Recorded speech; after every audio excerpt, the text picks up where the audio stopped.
돌을 옮겨라 영광을 보리라 라는 제목으로 같이 하나님의 말씀을 나누겠습니다. 오늘 우리가 보는 본문은 예수님께서 죽은 나사로를 살리는 장면이 나옵니다. 주님이 죽음의 권세를 깨시고 나사로를 살리는 말씀을 통해 우리 또한 부활과 생명의 소망을 갖는 귀한 시간 되시길 바랍니다. 오늘 본문의 말씀으로 들어가 보겠습니다. 38절에 주님은 나사로의 무덤 앞에서 다시 한번 비통히 여기십니다. 다시 한번이라는 이야기는 앞서서 한 번 더 비통히 여기셨다고 하시는 말씀이 등장하기 때문에 그런 거죠. 마리아와 마르다가 와서 예수님께 울면서 왜 이제 왔느냐? 우리 오라버니인 이제 나사로가 죽지 않았느냐? 왜 지체하셨느냐라고 얘기했을 때 예수님이 마음속에 심히 비통히 여기셨다라는 말씀과 같이 다시 한번 그 무덤 앞에서 예수님은 심히 비통히 여기십니다. 이 비통히 여기다라는 이 헬라어 원어를 보면요, 단순한 슬픔이 아닙니다. 분노의 뉘앙스가 있어요. 화가 나 있다는 말입니다. 예수님이 그러면 왜 이것을 분노하시면서 화를 내시면서 비통히 여기셨을까요? 이것은 바로 질병과 죽음이 인간을 짓밟는 이 참담한 현실에서 천지를 만드시고 창조하시고 생명의 근원 되시는 예수님이 이러한 현실, 죄가 뒤덮고 있고 죄의 결과인 이 사망이 다스리고 있는 이 현실에 대해서 주님이 절망과 또 슬픔 가운데 분노하시는 거죠. 그러면서 이제 미래를 내다보시는 것입니다. 내가 이 죽음과 사망의 권세를 깨고 다시 생명의 은혜를 허락해 주겠다라는 얘기를 하고 계시는 것이죠. 예수님께서는 그렇게 절망을 소망으로 바꾸려고 하십니다. 그런데 문제가 있습니다. 무덤 앞으로 갔는데 그 무덤이 굴이라고 해요. 그리고 굴이고 그 입구는 지금 돌로 막혀 있다고 합니다. 당시 무덤은 이제 동굴 형태였고 들짐승들이나 도굴꾼들이 와서 무덤 안에 있는 것들을 이제 훼손할 수 있었기 때문에 무거운 돌을 굴려서 입구를 막는 것이 보통 일반적인 형태였습니다. 주님은 39절에 돌을 옮겨 놓으라고 명령하십니다. 근데 굉장히 희한한 거죠. 주님께서 직접 하실 수도 있고 뭐 말씀만으로도 그렇게 하실 수 있는데 이제 마르다에게 얘기하십니다. 돌을 굴려 놓으라고 말씀하시죠. 그러니까 돌을 굴려 놓는 것은 누구의 책임인 겁니까? 마르다가 해야 할 것이에요.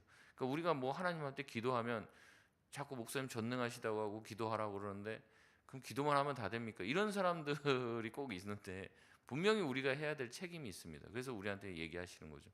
누군가가 예수님 믿기를 원하고 우리가 기도를 하죠. 그럼 기도만 하면 다 되냐? 그게 아니라는 거죠. 또 성경에서는 주님이 우리에게 뭐라고 말씀하십니까? 복음을 전하라고 얘기하죠. 때를 얻든지 못 얻든지 복음을 전하라고 얘기를 하시는 겁니다. 그러니까 이제 같이 그렇게 역사를 하는 거예요. 하나님께서는 우리에게 주시는 말씀들이 있어요. 뭐 그냥 덮어놓고 막 기도만 하면 그게 이루어지고, 물론 때로는 그런 경우도 있지만 그게 아니라 우리의 책임을 주님께서 요구하시는 경우가 있다는 거죠. 돌을 주님의 능력으로 이렇게 손 한 번만 하면 그 굴 앞에 있는 큰 돌이 굴러갈 수 없겠습니까? 주님 충분히 그렇게 하실 수도 있지만 마르다에게 명령을 하시는 거예요. 이것은 마르다가 정말로 주님의 말씀을 믿고 그 돌을 굴릴 것이냐 말 것이냐를 다시 한번 마르다에게 도전을 하는 것이죠. 주님은 39절에 돌을 옮겨 놓으라고 명령하십니다. 그런데 마르다의 반응은 다릅니다. 뭐라고 얘기합니까? 주님 죽은 지 나흘이나 되어서 시체 썩은 냄새가 난다는 거예요. 주님께서 옮기라고 하면 어떻게 하면 됩니까? 옮기면 되는 일이죠. 근데 이제 그렇잖아요. 이렇게 무덤이 밀봉되어 있는 게 아니라 이렇게 굴이고 거기다가 돌로 입구를 막아놨으니까 이제 바람이 들락날락 하잖아요. 그러니까 이제 안에서부터 냄새가 이제 나는 거죠. 시체 썩는 냄새가. 장례식장에 가면은 이제 그런 냄새들이 간혹 나기도 하는데 이제 이런 냄새가 나는 거죠. 마르다는 주님을 믿는다고 말씀했습니다. 그러나 주님께서 돌을 옮겨 놓으라. 뭔가 주님께서 조치를 하려고 하자 마르다의 마음에 있는 생각이 드러나는 거예요. 무슨 생각이 드러납니까? 나사로 오빠는 이미 죽었다는 거예요. 그리고 죽은 지 며칠 됐습니까? 4일이나 지나갔다고 얘기합니다. 시체 썩는 냄새가 이미 나고 있다. 부패했다. 그래서 소위 말해서 예수님이 지금 할 일이 있다는 겁니까? 없다는 겁니까? 없다는 얘기를 하고 있는 거죠. 죽었고 이미 나으리라고 하는 시간이 지났다라는 생각은 예수님이 뭔가를 하려고 하는 것 또한 가로막습니다. 뭘 하실 수 있느냐라고 오히려 예수님한테 되묻는 것이죠. 이것은 철저히 인간이 가지고 있는 자신의 상식과 현실, 그리고 하나님께서 하시려고 하시는 초자연적인 초월적인 그 권능이라는 그 두 가지 중에서 자기의 생각을 먼저 앞세우는 태도이죠. 당시 유대인들은 이렇게 생각했습니다. 사람이 죽으면 영혼이 3일 동안은 그 사람의 시체 주위에 떠돈다 이렇게 생각을 하고, 나흘째가 되면은 그 영혼이 이제 아예 떠나간다 이렇게 생각을 했다고 합니다. 그러니까 이제 마르다의 생각도 마찬가지인 거죠. 3일 전까지는 뭔가를 해볼 수 있는 가능성이 혹시라도 있는지 모르겠지만 이제 나흘이 되었어요. 이제 이미 그 영혼이 주변을 맴돌다가 다 하늘 천상으로 올라갔다고 생각을 한 것이죠. 그러니까 예수님이 뭔가를 해보려고 해도 해볼 수 있는 것이 없다, 이 얘기를 하고 있는 거예요. 마르다는 그렇게 말하는 겁니다. 주님, 뭔가를 해보려고 하시면 좀 더 일찍 오시지. 이미 죽었는데. 주님, 골든타임 다 지나갔습니다. 나사로를 다시 살릴 방법은 아무래도 없으니까 괜한 힘쓰지 마시라고. 이제는 내가 생각해봐도 확률 제로입니다. 뭔가 우리를 위해서 애쓰려고 하지 마십시오. 괜히 수고하지 마십시오. 이러한 이제 현실을 이야기하는 것이에요. 여러분 어떻습니까? 우리 안에도 이런 마르다가 있을 수 있죠. 뭔가 믿음으로 선포하고 나아가려고 해도, 하나님이 은혜를 주시려고 작정을 해도 우리 머릿속에 빠르게 돌아가는 계산기, 또 우리가 가지고 있는 상식과 경험들이 주님의 앞길을 막아섭니다. 그래서 돌을 굴러 놓으라고 해도 어떻게 해요? 굴려 놓지 않고 딴 얘기 계속하는 거예요. 이래서 안 되고 저래서 안 되고. 제가 말씀드렸죠. 안 된다는 얘기 좀 그만하시라고. 안 되는 거를, 안 되는 거 모르는 사람이 몰라서 그 얘기를 하는 게 아니라는 거죠. 우리는 얘기합니다. 주님, 이 빚은 못 갚습니다. 주님, 이 병은 말기랍니다. 끝났답니다. 의사의 말을 하나님의 말씀보다 훨씬 더 앞서 생각하는 거죠.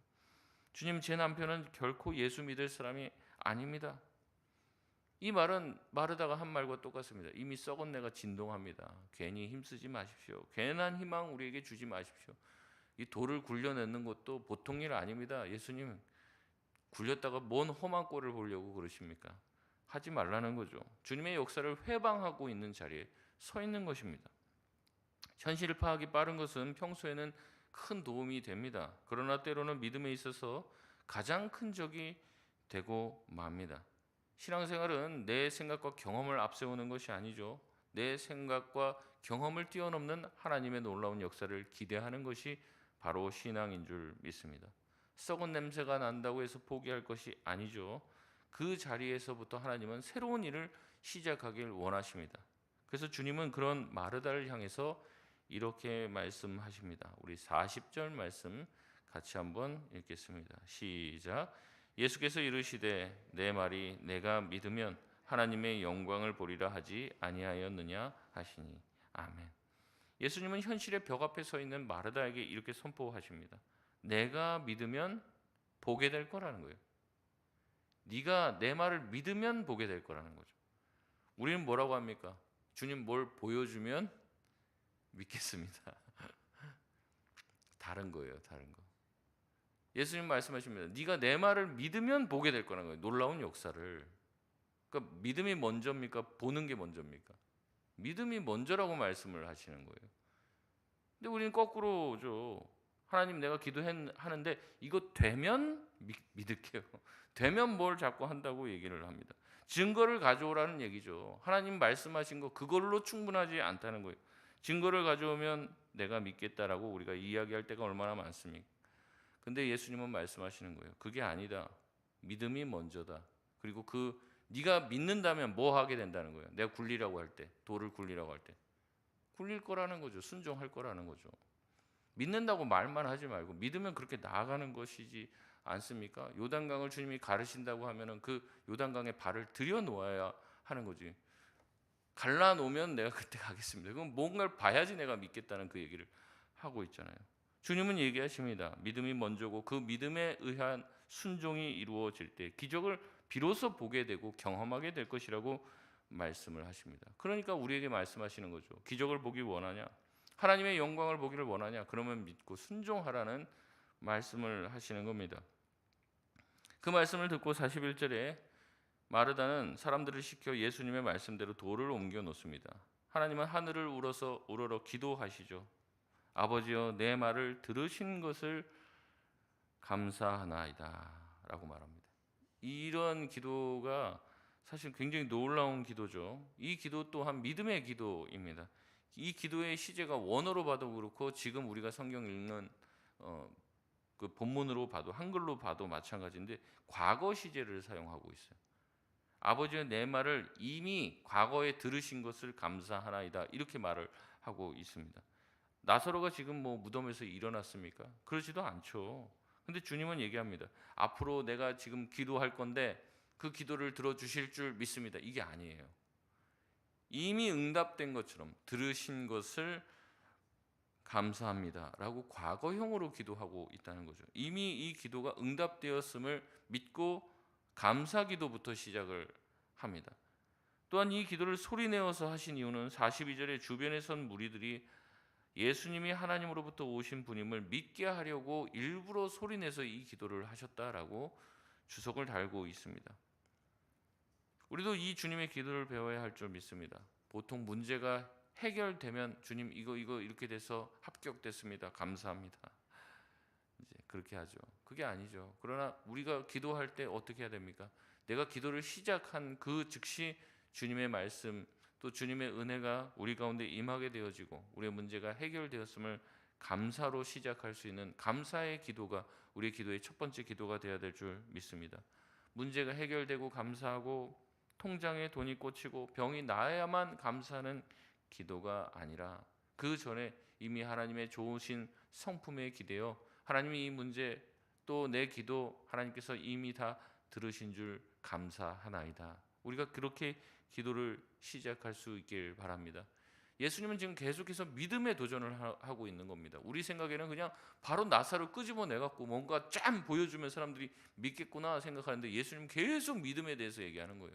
그리고 다시 그 일이 성취된 다음에 네 믿음이 어땠는지를 돌아봐라. 정말로 믿음이 있었느냐? 그것을 다시 한번 깨닫게 하시는 거죠. 그런 일들이 수차례 있어도 깨닫지 못하는 사람들이 많이 있습니다. 돌아보면은 내가 기도했던 것들이 응답됐는데 이런 얘기들은 많이 하는데 실제 내 앞에 문제가 생기면 과거의 기억을 못 합니다.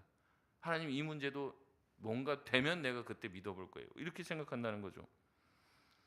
예수님의 기도는 다릅니다. 진짜 믿음의 기도는 다르다는 거죠. 아직 달라진 것, 문제가 해결된 것 전혀 없지만 나를 향하신 하나님의 선하심과 응답하여 주신 주님께 미리 감사를 선포하고 있습니다. 오늘 말씀 후에 기도하실 때 우리가 기도할 때 뭔가 하나님한테 달라 하는 기도보다 하나님 아버지 나의 기도를 이미 들으신 줄 감사하나이다. 이렇게 선포하며 기도를 시작할 수 있는 그렇게 먼저 감사할 때 기적의 순간이 우리 가운데 열림을 믿고 기도할 수 있는 저와 여러분 되시길 바랍니다. 이제 본문의 클라이막스로 넘어갑니다. 43절에 주님은 큰 소리로 외치세요. 나사로야 나오라. 나사로야 나오라. 어거스틴은 이 부분을 주석하며 이렇게 얘기합니다.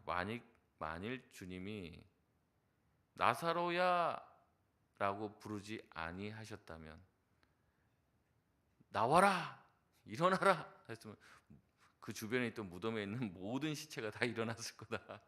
그렇게 주석을 합니다. 그만큼 이 나사로야 나오라라고 주님이 명령하신 이 명령에 창조주 하나님의 생명력이 서려 있다는 거죠. 예수님께서는 나사로라고 특정하시며 나사로야 나와라라고 얘기하며 사망과 죽음의 권세를 깨시며 창조와 생명의 능력으로 발언하십니다. 이 말씀이 선포되자 나사로가 나오죠. 나사로가 배로 동요 있기에 아마 껑충껑충 뛰어나오면서 종종걸음으로 나오고 있었을 것이에요. 예수님은 구경하던 사람들에게 두 번째 명령을 하십니다. 44절 말씀에 뭐라고 얘기합니까? 풀어놓아 다니게 하라라고 얘기하십니다.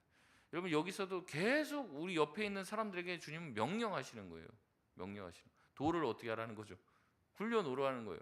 그리고 주님이 살리셨습니다. 풀어놓아서 다니게 하는 것은 예수님의 행동이 아니십니다. 그것은 주변에 있는 공동체가 해야 될 일이라는 것이죠. 생명을 주시는 분은 예수님이지만 그 생명 얻은 자가 자유롭게 다니게 하고 함께 교제하며 같이 그의 다시 하나님께서 주신 부활의 은혜를 경험하고 나누는 것은 누가 해야 되는 일입니까? 주변 공동체와 가족이 함께 동참해야 하는 것이요. 저 사람이 부활했다, 저 사람이 세례받았다, 풀어놓아 다니게 하라. 예수님이 그냥 자유롭게 다니게 하라, 그 얘기가 아니거든요. 풀어놓아서 꽁꽁 묶여있는 배에서 풀려났을 때 같이 환대하며 그의 부활을 축하하고 같이 한 공동체로 받아들이라는 이야기를 하고 있는 것입니다. 결박을 풀어주는 일은 주변에 있는 사람들이 함께 해야 되는 일이라는 것이죠. 오늘도 주님은 저와 여러분의 이름을 부르십니다. 아무개야, 절망의 무덤에서 나오라. 두려움과 실패의 무덤에서 걸어 나오라. 주님께서 말씀하시고, 그런 사람들이 사실은 교회로 나오게 되는 거고 세례를 받게 되는 것이고 믿음의 자리로 나오게 되는 것이죠. 근데 그렇게 세례받고 교회 나오고 등록하고 믿음의 자리를 지키게 되었습니다. 그게 끝입니까? 우리에게 명령하시는 거예요. 그 사람이 이 공동체 안에서 풀어놓아 자유롭게 다니며 그 모든 결박을 너희가 풀어주라. 주님은 말씀하세요. 그 사람이 우리 공동체 안에서 어느 한 구석에 묶여 있지 않고 자유롭게 다니고 자유롭게 모든 것을 할 수 있도록 해라. 영적 생명은 내가 주었으니 그의 과거의 상처와 아픔들, 묶여 있는 모든 것에서부터 자유롭게 치유되고 다니게 하라. 부자연스럽게 신앙생활을 하지 않고 자유롭게 신앙생활을 하도록 너희가 도와줘라. 저와 여러분에게 말씀하시는 줄 믿습니다. 그러니까 우리 교회에 오신 분들을 우리가 환대하고 상처와 아픔이 있는 사람들 자유롭게 풀어 다닐 수 있도록 우리가 함께 끌어안아 줘야 될 책임이 있다는 거죠. 교회는 구경꾼들이 모인 곳이 아닙니다. 다가가는 것이고 그들이 묶여 있는 모든 붕대를 풀어주는 것이고 우리가 기도함으로 그의 묶인 것을 풀어줘야 할 책임이 저와 여러분에게 있는 줄 믿습니다. 그래서 풀어놓아 그 사람이 다니게 하여 생명의 공동체를 이루는 것, 그게 주님이 우리에게 명령하신 것이라는 거죠. 예수님은 놀라운 일을 행하셨지만 그에 대한 반응은 갈립니다. 45절에 많은 유대인들이 예수님의 놀라우신 기적을 보고 주님을 믿습니다. 그러나 46절에 이러한 놀라운 기적을 보고도 어떤 자들은 어떻게 합니까? 예수님을 죽일 흉계를 꾸미고자 바리새인들에게 이 예수님의 일을 알립니다. 그리고 이 일로 말미암아서 나중에 이제 종교 지도자들이 모여서 예수님만 죽여서는 될 일이 아니에요. 죽어갖고 나흘이나 된 이 나사로가 돌아가는 날, 이제 살아있는 증거잖아요. 이 증인이 돌아다니는 한 예수님에 대한 이 소문을 잠재울 수가 없는 거예요. 그러니까 예수님과 나사로까지 같이 싸잡아 죽이려고 합니다. 예수님이 이런 놀라운 기적을 베푸는데도 믿지 못하고 보여줘도 보지 못하는 사람들이 있다는 거예요. 그러니까 기적 좋아할 일이 아닙니다. 아무리 기적이 일어나고 아무리 희한한 일이 일어나도 믿지 아니할 사람들은 절대 믿지 않음을 다시 한번 보여주는 것이죠. 말씀을 맺겠습니다. 죽음의 악취가 진동하던 나사로의 무덤은 결국 하나님의 영광이 선포되는 기적의 현장으로 바뀝니다. 절망이 기적이 되고 슬픔이 기쁨이 되고 죽음이 바로 생명이 되는 기적의 현장. 그렇기 때문에 우리 삶에 있는 절망의 상황도 절망의 상황이 아니라 간증거리가 될 줄 믿습니다. 이 놀라운 일은 나흘 동안 썩은 내가 나는 현실을 뒤로 한 채 하나님의 말씀에 순종할 때 경험하게 되는 것이죠. 주님의 말씀, 아무리 현실이 높다고 해도 주님의 말씀을 믿음으로 받고 순종하며 나아갈 때 하나님은 우리에게 하나님의 영광을 보게 될 것이다라고 말씀하고 계십니다. 오늘도 우리에게 주신 주님의 말씀을 기억하시길 바랍니다. 내 상식으로 자꾸 주님 냄새납니다, 안 됩니다, 현실이 이렇습니다 라고 얘기하는 게 아니라 주님의 말씀을 믿고 신뢰할 수 있길 바랍니다. 여러분 기도할 때 먼저 뭐 하시길 제가 원한다고 말씀드렸습니까? 이미 이루어진 줄 믿고 감사합니다 라고 감사로 기도를 여실 수 있길 바랍니다. 상황이 변하지 않고 달라지는 것이 없어 보여도 주님이 일하실 것을 믿으시길 바랍니다. 주님은 좋으신 우리의 아버지가 되십니다. 감사로 기도를 선포하시고 믿음으로 주님 앞에 순종하며 나아갈 때 하나님의 영광을 보게 될 것이라는 예수님의 말씀이 저와 여러분 가운데 임하는 오늘 아침 되시길 주님의 이름으로 축원드립니다. 우리 시간 같이 기도하겠습니다. 주님, 왜 우리 기도가 약합니까? 우리 앞에 단단한 돌이 막고 있고 우리 앞에 냄새나는 시체가 있기 때문에 그런 것 아닙니까? 하나님, 이 새벽 말씀의 능력을 의지하여 불신앙의 돌을 굴려버리게 하여 주시옵소서. 내 상식과 내 생각들을 내려놓고 무덤에서도 생명이 태어나게 하시는 주님, 사망과 죽음의 권세를 이기신 주님, 절망 가운데서도 기쁨과 소망을 주시는 주님을 의지하며 나아가는 우리 모든 성도 되게 하여 주시옵소서. 우리 주여 한번 무릎 짓고 합심해서 기도하고 자유롭게 기도하고 돌아가시겠습니다. 주여